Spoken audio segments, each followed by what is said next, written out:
And we are live. I am joined by my good friend, Andrew Combo Salop. How are you doing?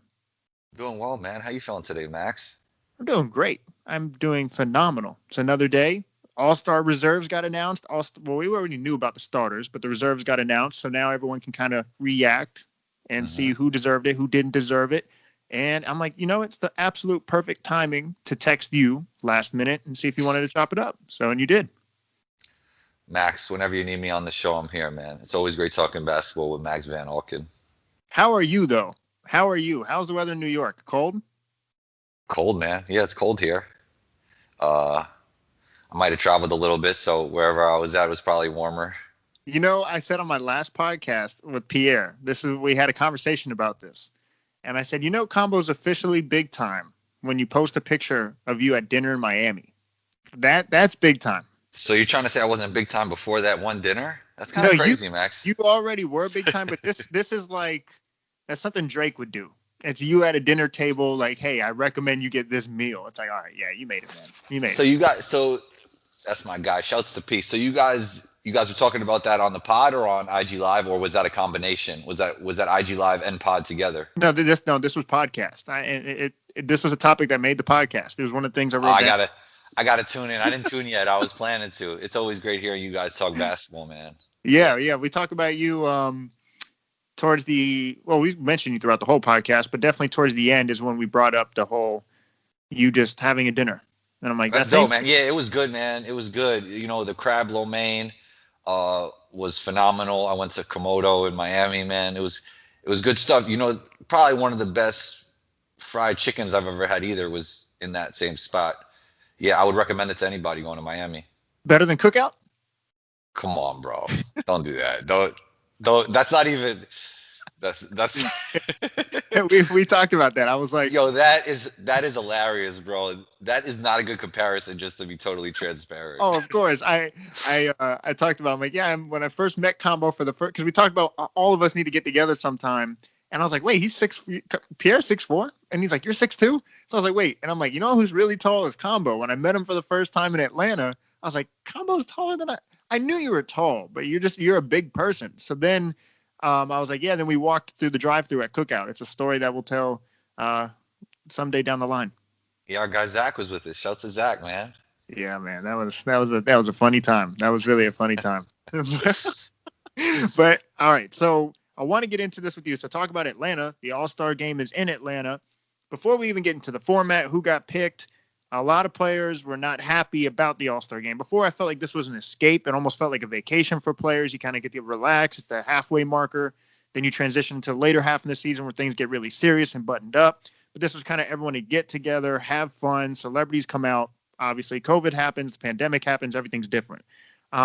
And I think they were told that they were not going to have this All-Star game. And I think that's originally why most of the players were upset that they have to play, because they were told they were not going to have to play.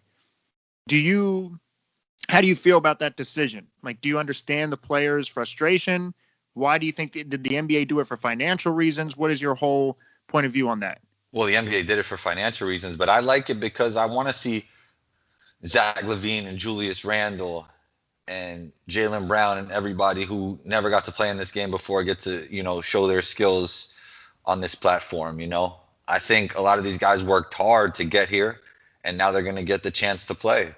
So I like it, man. I like it. You could tell these guys worked hard, man. Like, I know you take YouTube and Instagram with a grain of salt, but you always see Zach LaVine in the gym working hard. We know Julius Randle worked hard. We saw he got in shape, and he changed his whole mindset. Kind of, he's a more willing passer now. He's more efficient shooter. He could always shoot it, but he's even a more efficient shooter now. I mean, yeah, I just want to see these guys that never had the opportunity before to really get to play in this game. I've been talking about Zach LaVine for a long time now, and I was sending a few messages out, saying we're here, man. Zach LaVine's an all-star. I was trying to tell, I was sending in some messages out, but yeah, it's good, man. It's good to see these guys play their first game. But I understand it from like LeBron's point of view. He didn't get much rest after the bubble, and now he's here after. I think he's leading the league in minutes, if I'm not mistaken, in his 18th season, and now he's here having to play an all-star game. I wouldn't be mad at him if he stays home. I don't think he will. He will. because I think he's the guy that's going to show up. He's the go-to-work guy. When there's work, he's going to go. But I understand his point of view, but I'm happy there's All-Star games so those first-time All-Stars get a chance to showcase their talents, Max. A couple things. Well, first, shout out to Rashad for the positional dictionary, because Julius Randle, to your point, has taken a leap in his career, and Rashad would break it down as the dual forward position. And then I also wanted to say you, Pierre, and myself have been pretty high on Zach LaVine for some time. And I really became a fan of Zach LaVine when I interviewed him. And it's like some people you can just tell are good people. And I'm not trying to say there's like, this guy's a bad guy. He was just a really good person. Like, he was extremely kind.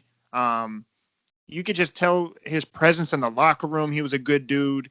And obviously he shows up on the court. So ever since then, I'm like, okay, I really like Zach, and he doesn't really get the credit that he deserves. And I think a lot of it is just because team success and being Chicago. But I just checked now, they are the 8th seed. So he will hopefully have a chance to be in the postseason. A lot can change. Or at least the play-ins, Yeah, exactly. And then with LeBron, I compared him to AC. And I know that sounds a little crazy, but I just said, like, when AC goes out, it's the first thing you notice. Like, when LeBron plays bad, it's the first thing we talk about, but we take it for granted every time you step in the house and you feel that essential air. But with Braun, it's like he's in such a unique position because it's like Jordan. It's like he couldn't, even if he didn't want to show up to the All-Star game, it just means so much more. His decisions have so much more weight to it because of who he is. So it's like, even if he didn't want to go to the All-Star game, it's almost like, not that he has to do it, but like his decisions have so much more weight and gravity than if, I don't know, I'm just using this as an example. If a Kawhi, well, even Kawhi is a big name, but even if Kawhi or Jaylen Brown decided not to go, it's a little different if LeBron decided not to go, right? No, most definitely. LeBron's been in the league for 18 years. I understand it. As I said before, he's leading the league in minutes, from what I understand. Yeah, which is kind of crazy. And I think they even went up recently. But, I think he'll show up. But, I understand where he's coming from. But my biggest thing is just seeing these first-time guys getting that chance to play. I think it's going to be and I think these guys are going to be playing hard, man. Some of these first-time guys, they're going to probably try. I wouldn't be surprised if Zach LaVine tries to go for, All-Star Game MVP. He seems like that type of guy for me. Yeah. He doesn't, especially on offense, and his defense has been improved. He doesn't take plays off. He goes for his. So, and he's already a flashy player. Obviously, jumping out of the gym, his dunks, he's explosive. It's crazy. You say that he jumps. It's true. He jumps out the gym. He's a super athlete. But when I think of Zach LaVine now, I used to think of athlete first, and now I think of skill first. Yeah, he's very skillful. He's probably one of the better athletes in the league, but he might be one of the more skilled guys as well. Could score on 3 levels. Really nice finisher. Improved passer. Efficient.